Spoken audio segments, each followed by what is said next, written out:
Baik, ya kita mulai lagi. Jadi Bapak Ibu,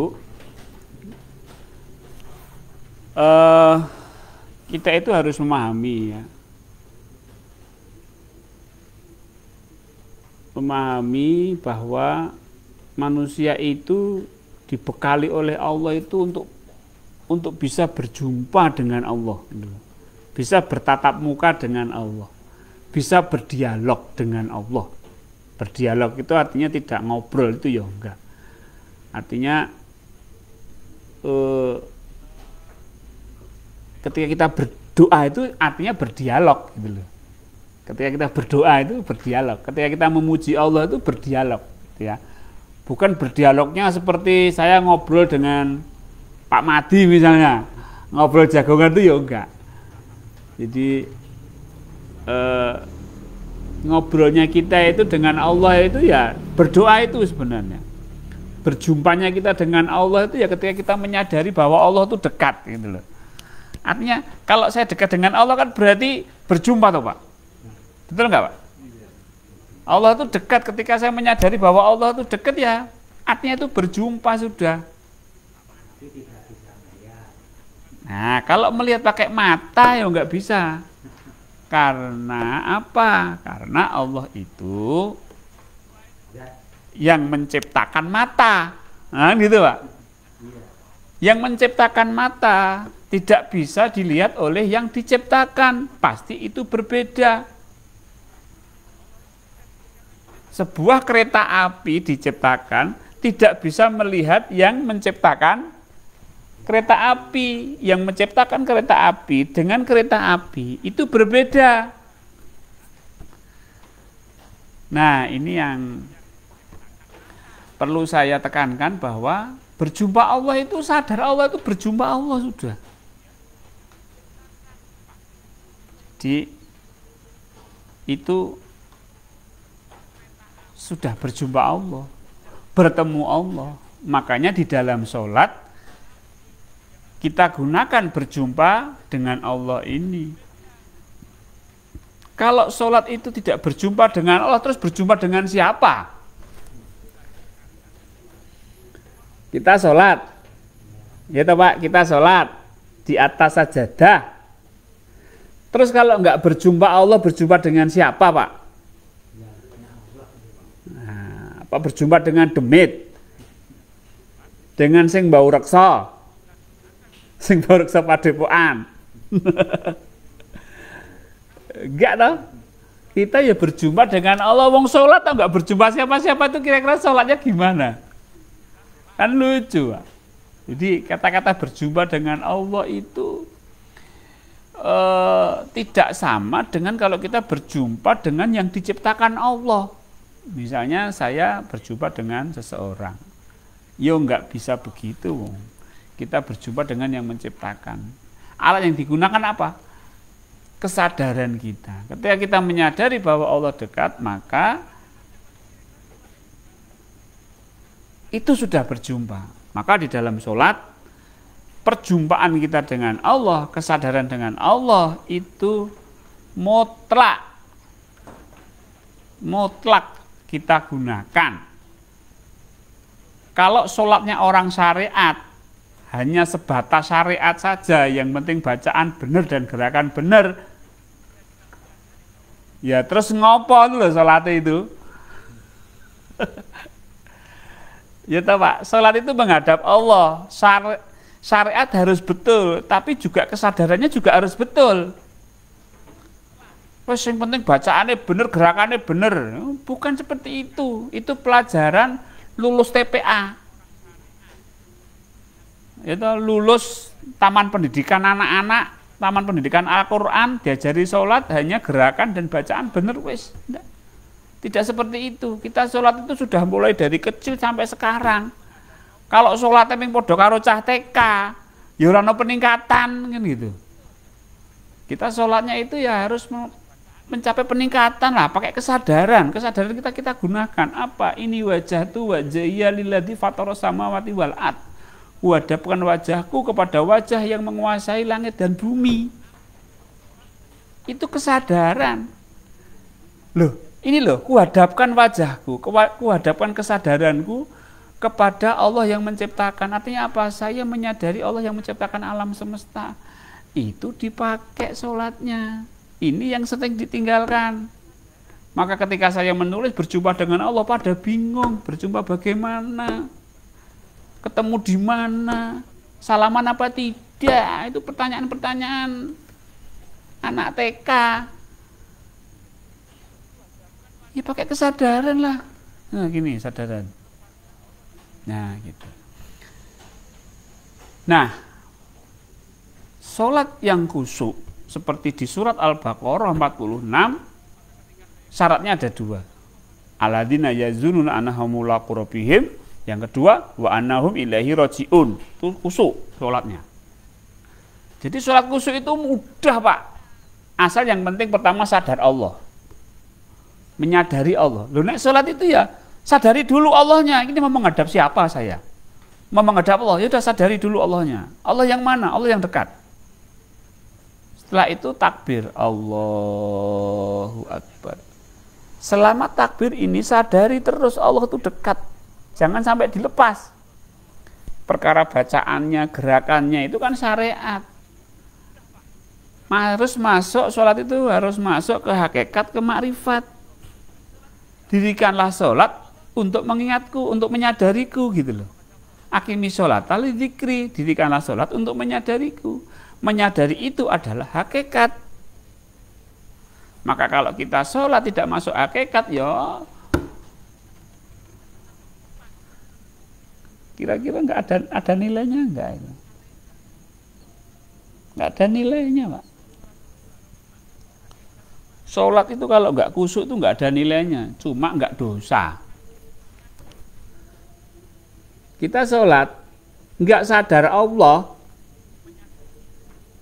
nggak dapat pahala, nggak dapat apa-apa, nggak dapat nilai, cuma nggak dapat hukuman. Bagaimana sholat kita itu mendapatkan nilai? Maka harus dengan menyadari Allah. Ya, harus dengan menyadari Allah. Ini privat lagi ya, tenang. Bentar. Harus menyadari Allah. Ini yang penting ya.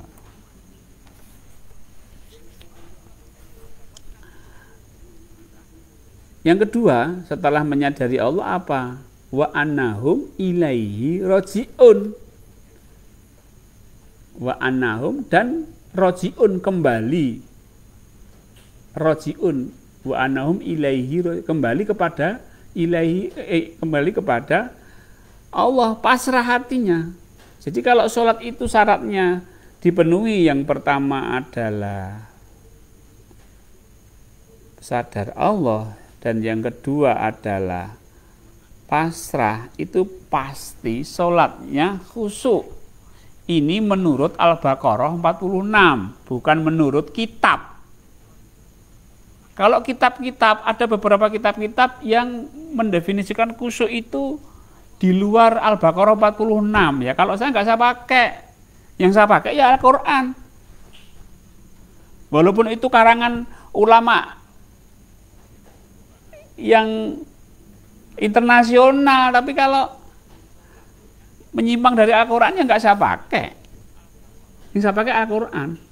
Apa khusyuk itu? Khusyuk itu adalah alladzina yazununa annahum mulaqu rabbihim wa annahum ilaihi rajiun. Yakin berjumpa dengan Allah dan kembali kepada Allah.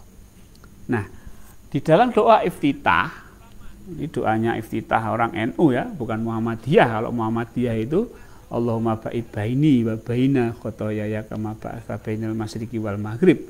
Tapi kalau yang NU itu bacaannya adalah Allahu akbar kabiro dan seterusnya. Maka di dalam doa iftitah sholatnya yang Allahu akbar kabiro itu, bacaannya itu yang pertama adalah inti dari jabaran daripada mulaqu rabbihim, sadar Allah apa? Ini wajahtu wajhiya lilladzi fatara samawati wal ard. Kuhadapkan wajahku kepada wajah yang menguasai alam semesta ini. Itu adalah sadar Allah. Betul nggak? Saya menyadari saya berhadapan dengan Allah. Itu kan namanya sadar Allah. Kuhadapkan wajahku kepada wajah yang menguasai alam semesta. Itu namanya sadar Allah. Menyadari Allah yang menguasai alam semesta. Yang kedua, inna sholati wa nusuki wa mahyaya wa mamati lillahi rabbil alamin. Ini merupakan jabaran daripada wa annahum ilaihi rajiun. Rajiun itu kembali kepada Allah. Inna sholati wa nusuki wa mahyaya wa mamati lillah. Sadar Allah itu agar menjadi orang yang tidak syirik. Wa ana minal musyrikin. La syarika ini wajah itu wajah lilladzi fatara samawati wal ardh hanifan musliman wa ma'ana minal musyrikin. Kalau yang kedua tadi inna sholati wa nusuki wa mahyaya wa mamati lillahi rabbil alamin la syarikalah wa bidzalika wa ana minal muslimin. Itu untuk menjadi orang yang berserah, muslimin, orang Islam itu muslimin itu orang yang berserah.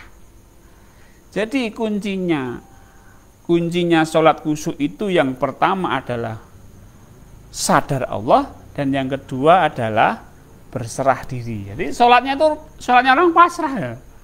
Allah. Jadi sudah berjumpa kemudian pasrah. Nah ini kunci sholat khusyuk itu ada dua itu. Pokoknya kalau ada yang mengajarkan sholat khusyuk menyimpang dari Al-Baqarah 46 jangan dipakai. Pasti sulit dan nggak akan mungkin bisa. Misalnya apa? Sholat khusyuk itu nggak mendengar apa-apa. Terus gimana nggak mendengar apa-apa? Wong telinganya masih normal. Khusyuk itu nggak mikir apa-apa. Bagaimana nggak mikir apa-apa? Wong pikirannya itu masih normal, masih jalan, otaknya masih sehat, betul nggak? Sholat khusyuk itu tidak terasa digigit nyamuk. Bagaimana nggak terasa digigit nyamuk? Wong ya kulitnya ini masih normal, jadi masih tahu, gitu. Masih terasa, masih tahu. Khusyuk itu semuanya hilang. Wah, apanya yang hilang itu malah bahaya. Hilang kesadaran, sholat kok malah hilang kesadaran itu malah bahaya, tidak ada tuntunannya. Tuntunan di dalam Al-Quran yang diajarkan Kanjeng Nabi, diajarkan Rasulullah, diperintahkan oleh Allah Subhanahu wa taala, sadar Allah yang pertama. Yang kedua pasrah, sudah. Gampang, penak, jelas, iso dilakoni gitu loh. Bukan diawang-awang. Khusyuk itu harus susah. Ya. Baik. Itu kalau mau berdasarkan Al-Qur'an, tapi kalau mau berdasarkan dengan kitab-kitab tasawuf yang diaki itu ya susah. Pasti susah. Saya yakin itu. Nah.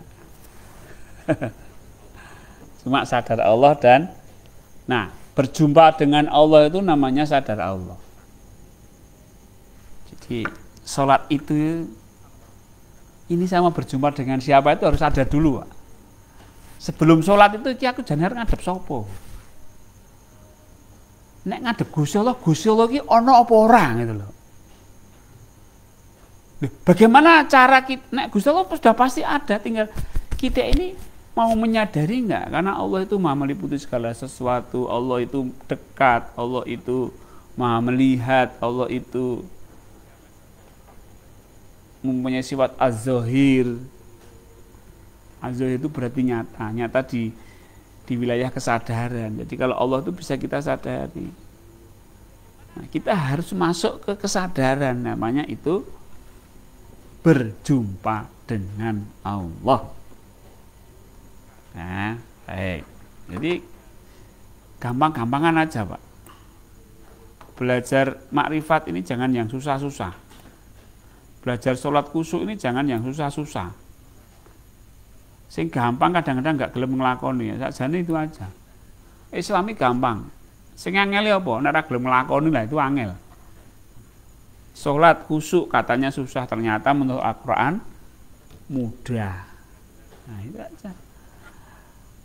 Nah, kalau Bapak Ibu, kalau sholat kita itu berjumpa dengan Allah, kemudian kita berserah di dalam sholat, di dalam rukuk, sujud, dan seterusnya, maka disitulah jiwa kita akan terdidik.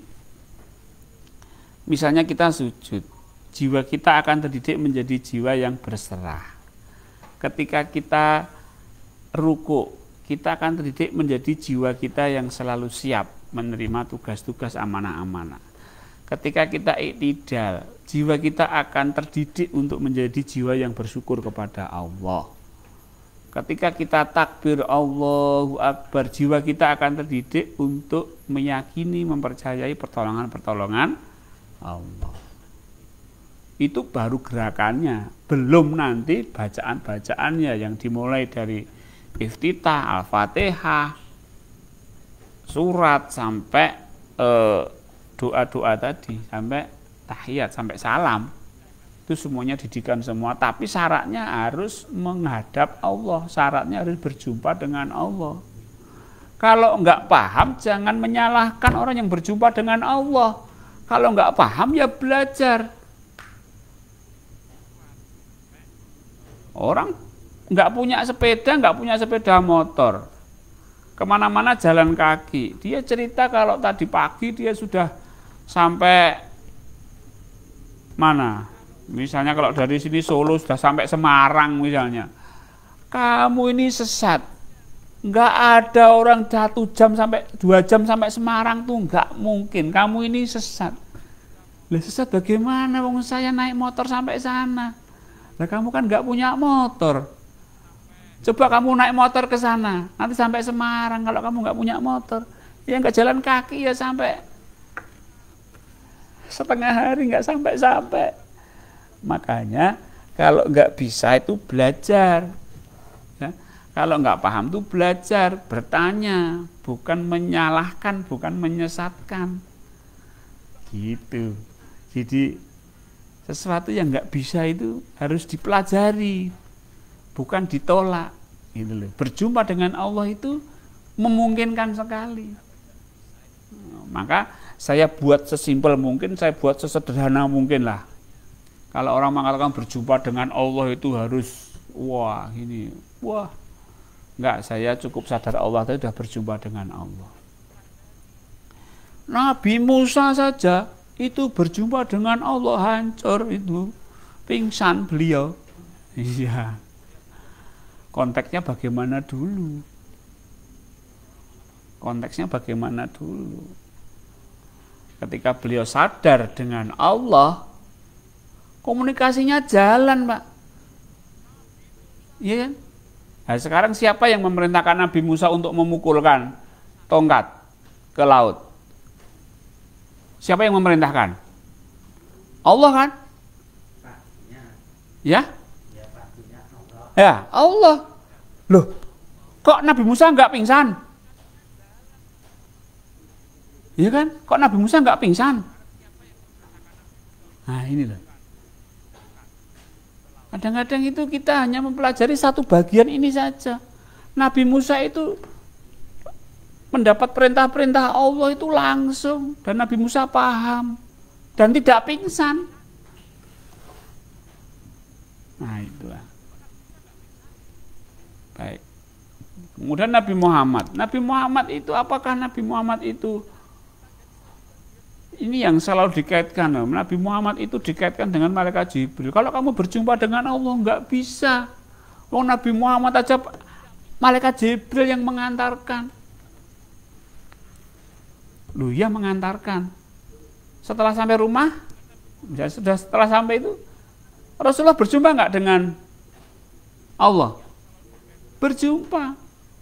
Pakai perantara enggak? Enggak pakai perantara. Mengantarkan iya. Kalau perantara enggak, masuk Rasulullah yang sangat mulia, sangat tinggi di sisi Allah, untuk menghadap ke Allah aja harus pakai perantara. Malaikat Jibril. Enggak. Gitu loh. Jadi kita itu selalu dengan tidak mempelajari ketuhanan itu sebagian yang itu akhirnya akan menutup diri kita sendiri, menghijab kita sendiri. Yang menghijab kita sendiri kadang pemahaman kita yang salah tentang Allah. Kita nggak bisa langsung ke Allah. Nabi Muhammad aja pakai malaikat Jibril, Nabi Musa aja pakai malaikat Jibril juga. Nabi Musa aja hancur dia pingsan. Ya, tapi kenyataannya ketika Nabi Musa dapat perintah langsung dari Allah, kok nggak pingsan? Gitu loh. Ya. Kadang-kadang kita ini masih mempertahankan konsep perantara. Sudah nyatakan inani anallah, la ilaha illa ana, fa'budni. Kan sudah jelas tuh. Aku ini adalah Allah, tidak ada Tuhan selain aku. Itu artinya apa? Hilangkan semua. Perantara wasilah-wasilah itu hilangkan semua. Inani anallah, la ilaha illa ana, fa'budni, maka sembahlah aku. Artinya apa? Ketika menyembah itu langsung. Tidak ada perantara. Ini masih ada orang yang mengaku menjadi perantara. Ini kan kurang ajar namanya. Allah sendiri sudah mengatakan, kamu langsung ke saya, aku ini Allah, tidak ada Tuhan selain aku. Artinya tidak apa? Tidak ada perantara, tidak ada wasilah. Sembahlah aku. Ini ada orang datang, ngaku-ngaku jadi perantara. Nah, ini harus diluruskan, bahwa kita itu sama Allah itu langsung. Tidak ada perantara apapun. Mulai sekarang pemahaman ini harus disebarluaskan. Selama kita ada perantara, selama itu pula kita ada hijab. Ya, ada hijab. Di akhirat kelak itu tidak ada tolong menolong, itu enggak ada. Semuanya urusannya sendiri-sendiri, Pak. Nafsi-nafsi. Enggak ada ini bendera ini, itu enggak ada. Benderanya ini bendera NU, bendera Muhammadiyah. Enggak ada. Semua nafsi-nafsi urusanku wes enggak bisa tolong menolong, ini urusanku sendiri. Inilah kita itu yang benar dalam bertuhan.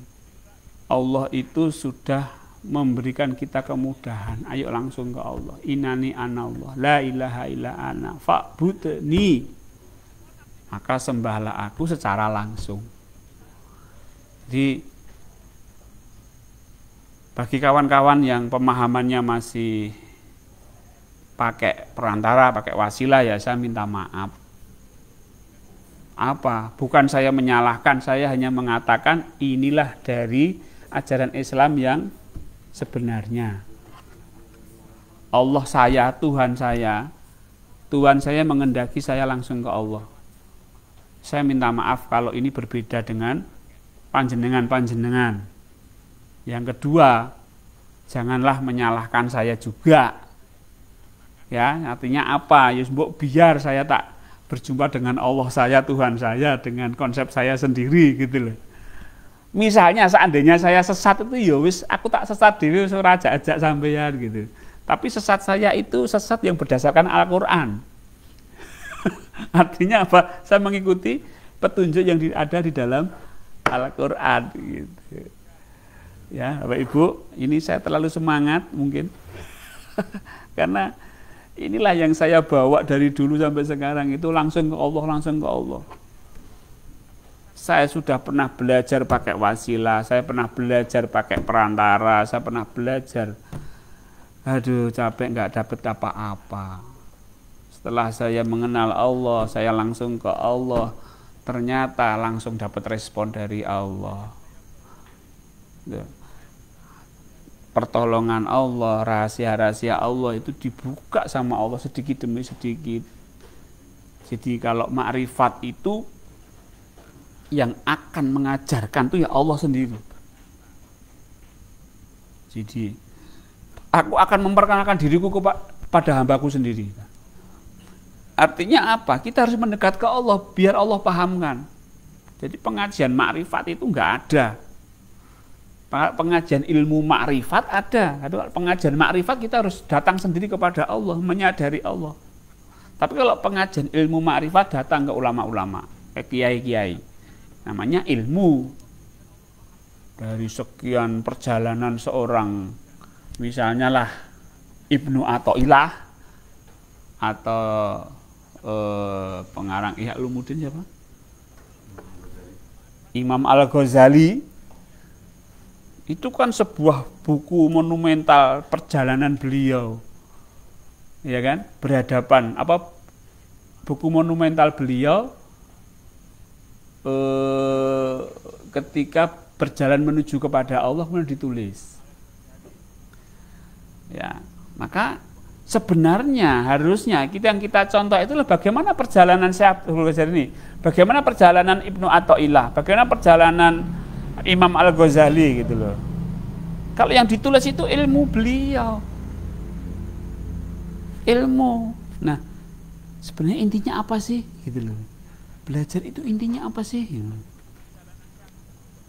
Ya kalau mau tanya ke saya intinya ya sadar Allah. Ketika kita menyadari Allah akan ketemu inti semua ilmu itu.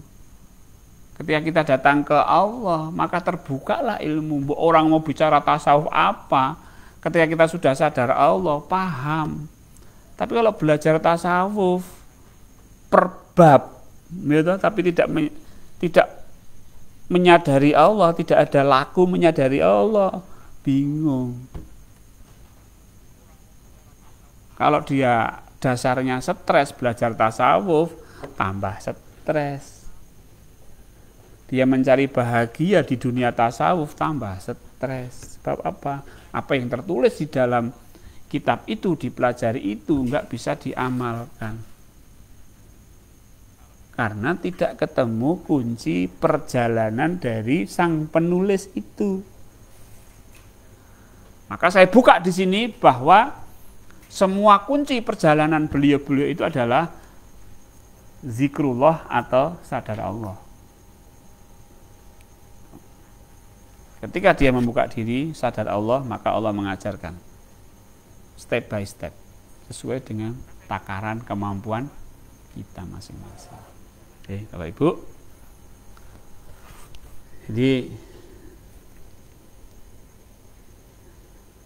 salat khusyuk, kita berjumpa dengan Allah, cukup sederhana, sadari saja Allah yang dekat, kemudian pasrah kepada Allah di dalam setiap gerakan sholat. Pasti insya Allah khusyuk. Tentunya ini khusyuk itu juga bertahap. Artinya khusyuk itu ya bertingkat-tingkat.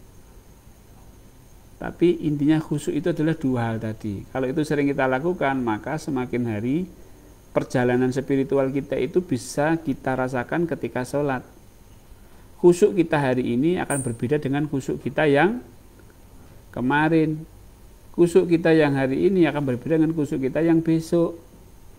Karena disitulah sebuah perjalanan pelajaran-pelajaran dari Allah yang diberikan kepada kita ketika kita menyadari Allah dan berserah diri kepada Allah. Jadi ya kita nikmati saja perjalanan kita, sholat kita itu sampai mana. Jangan kita anak SD mempelajari khusyuknya mahasiswa ya putus asa. Apa sih yang dilakukan mahasiswa itu? Oh ternyata sadar Allah dan pasrah. Ya sudah itu yang dilakukan. Nanti lama-lama jadi mahasiswa. Lama-lama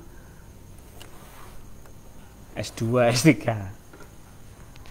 Ya, baik Bapak Ibu.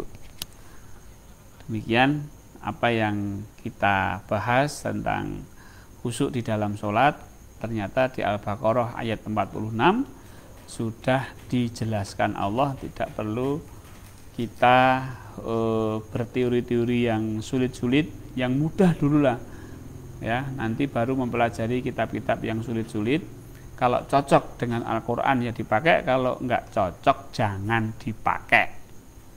Karena karangan manusia.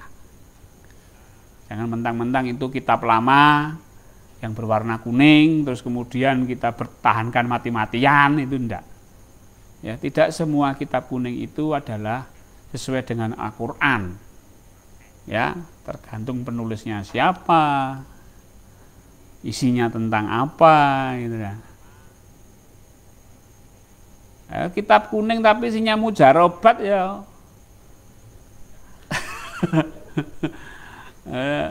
Huruf Arab ditulis di dalam piring kemudian diminum. Itu enggak perlu dipakai. Baik, mari kita berlatih bersama-sama DN kita. Kita berlatih sadar Allah melalui zikir nafas. Kita berlatih mendekat kepada Allah dalam keheningan di dalam nafas kita. Silahkan Bapak dan Ibu untuk menyesuaikan diri di rumah masing-masing. Boleh bersandar, boleh bersila, boleh duduk timpuh. Ya. Rileks ya, rileks. Dan nanti setelah saya mengantarkan Bapak Ibu untuk berzikir kepada Allah di dalam metode zikir nafas, saya akan mematikan siaran langsung ini, tapi silahkan Bapak Ibu untuk melanjutkan, ya, melanjutkan zikirnya sampai selesai. Baik Bapak Ibu, silahkan duduk rileks di posisinya masing-masing.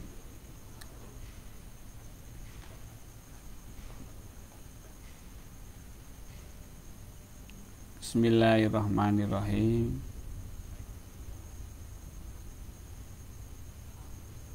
Asyhadu an la ilaha illallah wa asyhadu anna Muhammadar Rasulullah. Allahumma salli ala Sayyidina Muhammad wa ala ali Sayyidina Muhammad. Allahumma a'inna ala dzikrika wa syukrika wa husni ibadatik. Ya Allah, ajarilah kami untuk berzikir kepadamu, untuk bersyukur kepadamu, dan untuk beribadah yang lebih baik.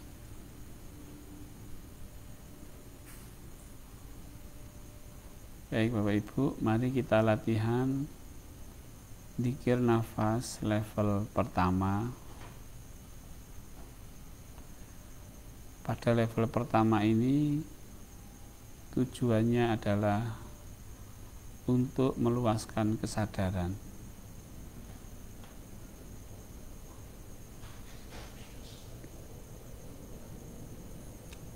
Mari kita mulai dari menyadari nafas,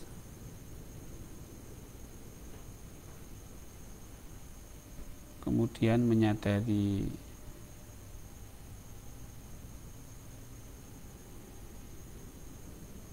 tubuh kita,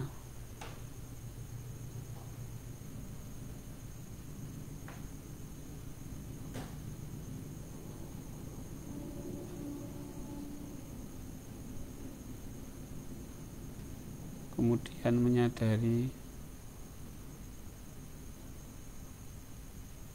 sekitar kita,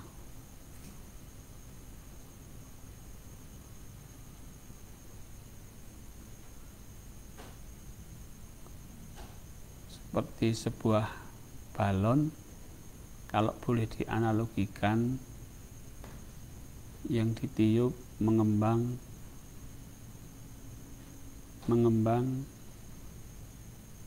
pertama dimulai dari nafas, mengembang ke seluruh tubuh, sampai melampaui tubuh, meluas sampai sekitar kita. Pakai kesadaran sehingga Bapak Ibu lebih sadar, lebih aware, lebih sadar dengan keadaan sekitar. Meski Bapak Ibu memejamkan mata, tapi Bapak Ibu tahu sekeliling.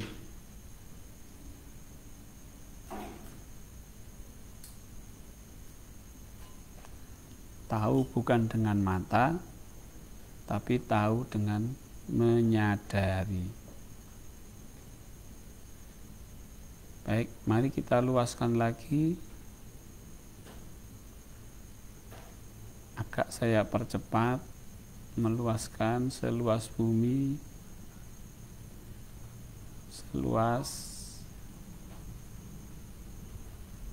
meningkat lagi seluas alam semesta ini.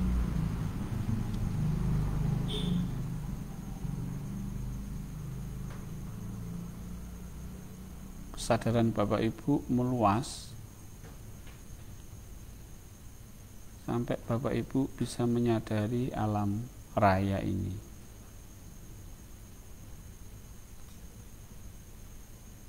Baik.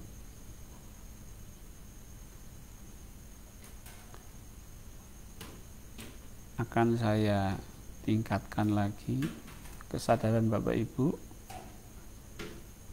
Mari kita sama-sama menyadari alam semesta yang tak terbatas.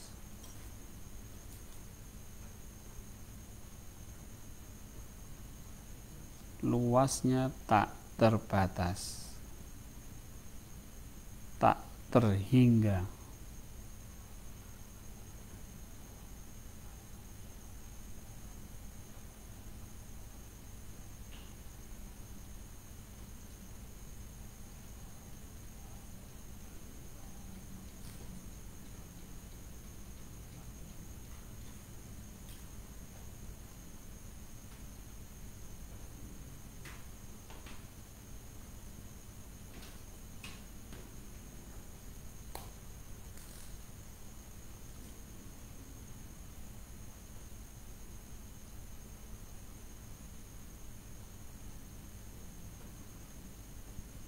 Baik, itu level 1.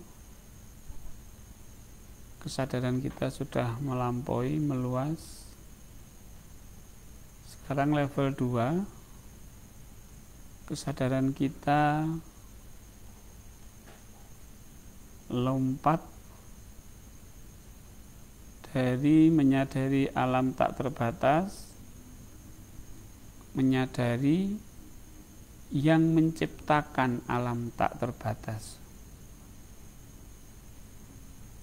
Jadi lompat dari yang diciptakan berupa alam tak terbatas, lompat kepada yang menciptakan alam tak terbatas tadi.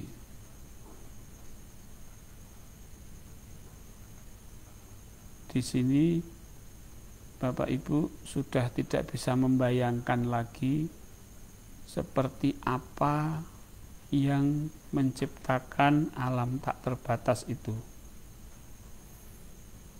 Biarkan pikiran nol, pikiran istirahat, kesadaran kita pertahankan, yaitu menyadari yang menciptakan alam tak terbatas.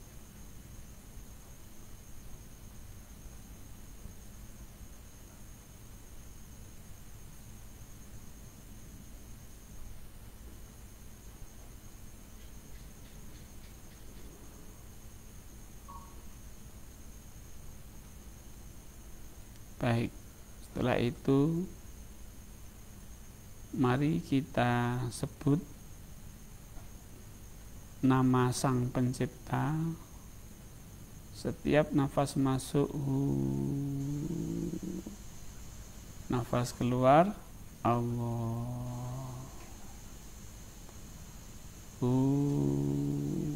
Arahkan kepada yang menciptakan alam semesta, yang menguasai alam semesta. Kemudian ketika Allah sama, arahkan kepada zat yang menciptakan alam semesta. Bukan alam semestanya, tapi yang menciptakan alam semesta.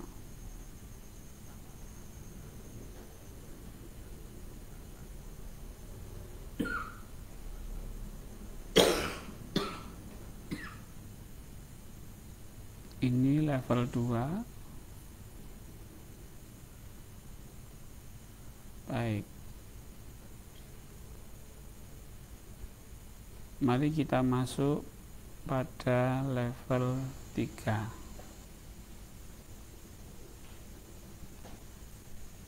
Pada level 3, ketika kesadaran kita mendekat kepada Allah sedekat-dekatnya. Jadi Allah yang menguasai alam tak terbatas tadi.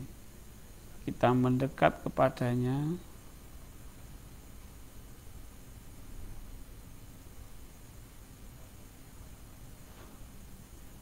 kemudian ketika Allah, kesadaran kita pasrah, berserah, sepasrah-pasrahnya. Jadi mendekat, Allah berserah.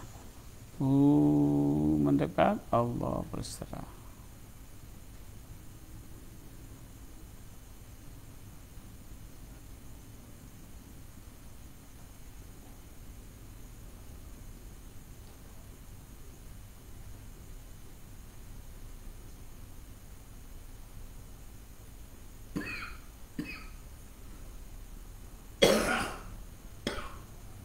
Baik.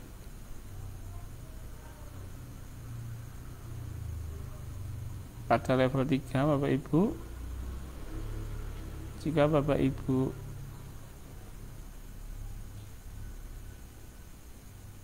menjalani level 3 beberapa saat, ada sensasi fana seperti kosong,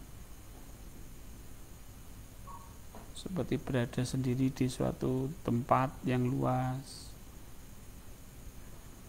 dan lain sebagainya, maka saatnya untuk masuk ke level 4.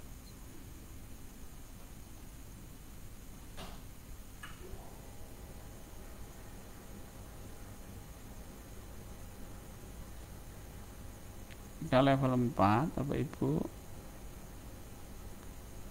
nafas masuk, tapi maknakan tidak ada yang ada kecuali Allah, atau kalau lebih singkat, yang ada hanya Allah.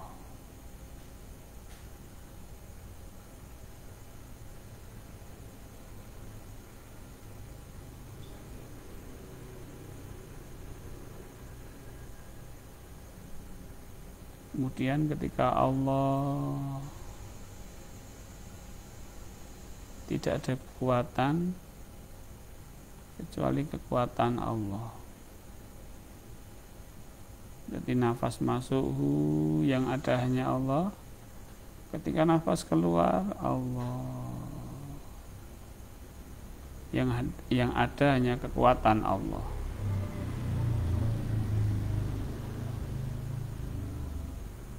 Begitu Bapak Ibu ulangi berkali-kali sampai beberapa saat,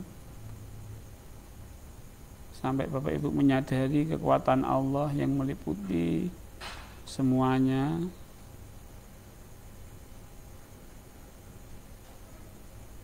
Maka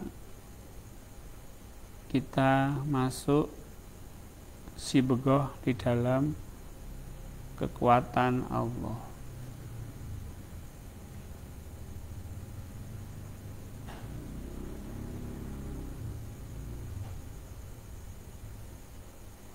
Dan itu tingkatan tertinggi dari zikir nafas, yaitu sibegoh, selupan Allah.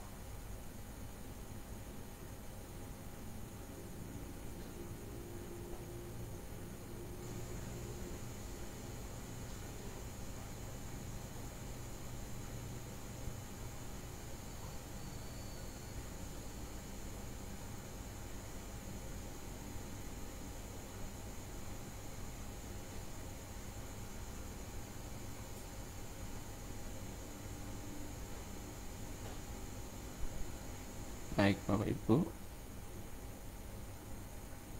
silahkan dilanjutkan DN-nya.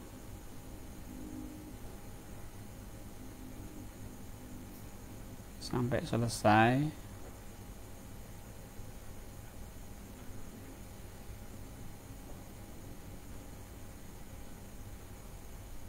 Saya akan mengakhiri siaran ini.